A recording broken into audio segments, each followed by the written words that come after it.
Today, Ukraine's capital spans both sides of the Dnipro River, with most directions beginning from a particular side of the river, right or left. Lightly forested hills, streams, and parks characterize the western part of the city or right bank. Here you'll find classic Kiev, meaning the downtown, with its mix of Tsarist, Soviet, and modern architecture, all kept in balance by the green canopies of the wild chestnut trees. The left bank only joined the picture during the 1900s, and at least for now, is primarily residential and industrial. Kiev proper is made up of 10 rayons or districts, each having their own limited local government. District names and boundaries have changed frequently enough over the past century that even locals can be a bit fuzzy of the details. Residents, therefore, are just as likely to refer to a historic neighborhood or metro stop as they are an official rayon when giving directions. Given its complex political past, there's no wonder that the atmosphere in Kiev is neither straightforward east nor simply an extension of Western Europe. Ukrainians can come off as both weary and welcoming, and the pace alternately wired and laid back. Expats often cite a simple walk around the city as a favorite pastime, giving them a chance to take a mental snapshot of the constantly evolving environment. Although many residents will claim that their first language is the official language, Ukrainian, newcomers may be surprised to hear so much Russian.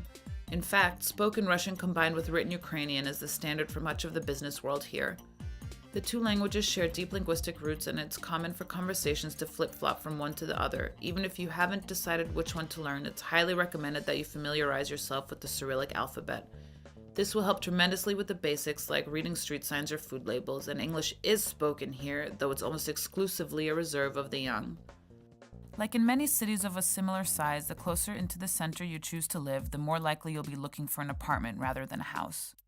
For those hoping to score a vintage turn-of-the-century flat, it's recommended to withhold judgment until you're in the accommodation itself. Faded exteriors and unrenovated foyers often give way to comfortable renovated spaces. Larger homes can be found in the Peczersk-Holesiv districts, or a bit further out in Petropavlivska-Borshahivka or Sofiaska-Borshahivska. These latter areas are also host to some of the city's more popular international schools. Both Peczersk School International and Kiev International School provide comprehensive education as well as an opportunity to pursue the International Baccalaureate.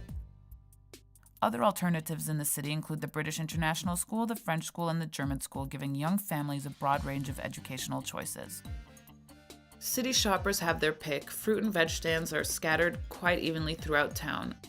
A combination of specialty shops, malls, and large supermarkets like Silpo, Velika, Forshet, and Auchan ensure that residents are able to purchase virtually anything that they need for day-to-day living. Private medical treatment in Kiev is on par with that with which you would find in most Western European cities. Clinics and hospitals such as American Medical Center, Eurolab, Boris, and Medicom can handle everything from routine medical screening through emergency care. Just because you've moved to Kiev doesn't have to mean that you or your kids have to leave your windsurfing ambitions behind, or curling, or rock climbing, or painting for that matter. If you think of an activity, chances are there's an opportunity to pursue it here. But first, you'll need a way to get there. Public transportation in Kiev is cheap and efficient, and in the case of the metro station decor, it might even dazzle you.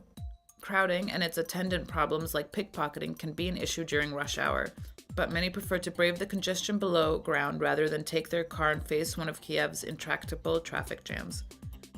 Also, world-class theater, ballet, and museums will compete for your winter attention, while warmer months are perfect for enjoying Kiev's excess of parks and street life. The whole family can test out the Hydropark Waters, an entire island on the Dnipro dedicated to fun, where water sports and music festivals are only the beginning.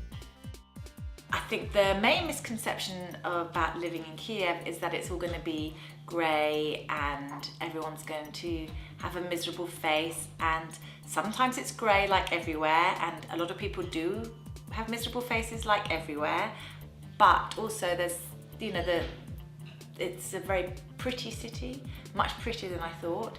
I think what surprised me is the depth of different activities that I can enjoy in clubs. I've been surprised by what a kind of bustling city it is, and my parents said the same thing when they came and visited. Like, wow, it's a pretty bustling city. There's a lot of things to do. There's a lot of theater and ballet and restaurants, and so it's more bustling than I expected in a lot of ways. The team of consultants here at Move One looks forward to the opportunity to introduce you to Kiev and sharing with you all that this wonderful city has to offer.